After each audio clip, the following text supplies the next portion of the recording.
Do you ever feel like your mind is always racing, always thinking about the past, the future, or just overthinking everything? What if I told you there's a way to escape this cycle and find true inner peace? The Power of Now by Eckhart Tolle is a spiritual guide that claims to do just that. It teaches us how to break free from the constant chatter of our minds and live fully in the present moment. Today I'm diving into this best-selling book to see if it really works. Is the power of now a real thing? Let's find out. The Power of Now is all about living in the present and breaking free from the stress of past regrets and future worries. Eckhart Tolle talks about how most of us are trapped in our minds, constantly thinking, judging, and analyzing. We live on autopilot, reacting to life rather than truly experiencing it. Tolle calls this the egoic mind. According to him, all suffering is caused by being disconnected from the present moment. He encourages readers to stop identifying with their thoughts and emotions. Because we're not our minds, we're consciousness itself. The whole idea is to shift your focus from thinking to simply being. Sound easy? Well, it's not, but it's transformative. Tolle explains that most of our stress comes from thinking too much. Think about it. When you're stressed, your mind is usually stuck in the past or future. You regret something you did, or you're anxious about what could go wrong. Tolle calls this the pain body, the emotional baggage that builds up over time and gets triggered by your thoughts. For example, if you're always thinking about mistakes you've made or obsessing over a future goal, you're missing the beauty of right now. But the trick is this. When you shift your awareness to the present, that pain body fades. You begin to experience life for what it is, instead of through a filter of mental chatter.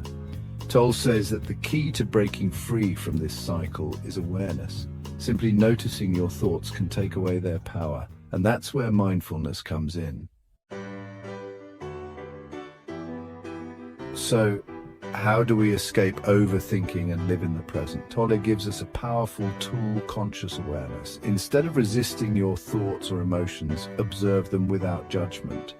For example, when you're upset, instead of getting lost in the story of why you're upset, simply notice the feeling itself. Feel it. Let it be there without attaching to it. The more you observe your thoughts, the less control they have over you. Tolle even suggests that we stop identifying ourselves with our mental patterns. The idea is simple but profound. You are not your mind. Instead of reacting, take a step back and just be. That moment of awareness can snap you out of autopilot and bring you into the present. Let me break down some of my favorite lessons from The Power of Now. Pain is caused by resistance. The more you resist the present moment or your emotions, the more they hurt. Instead, accept what is happening right now, whether it's good or bad. The past and future don't really exist. The past is just a memory, and the future is just a story in your head. The only time that's real is now. By living in the present, we get rid of unnecessary stress. You are not your mind. Your thoughts are not who you are. You are the awareness behind them.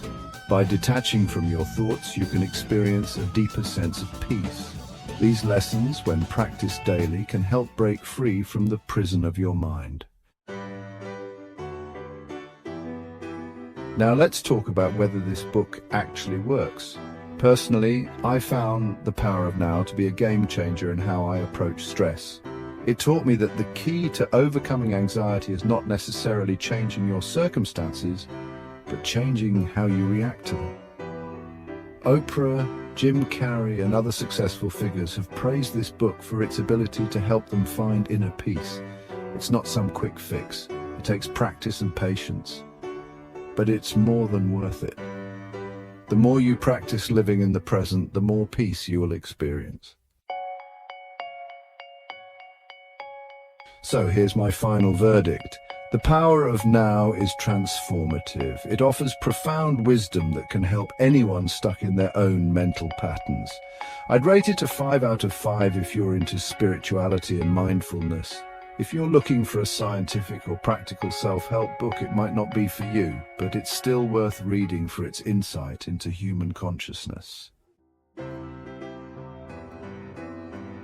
If this review helped you, make sure to hit like and subscribe for more deep dives into powerful books and life-changing ideas. Now, I want to hear from you. Do you think living in the present can truly make a difference in your life? Or do you find it hard to stop overthinking? Let me know in the comments below.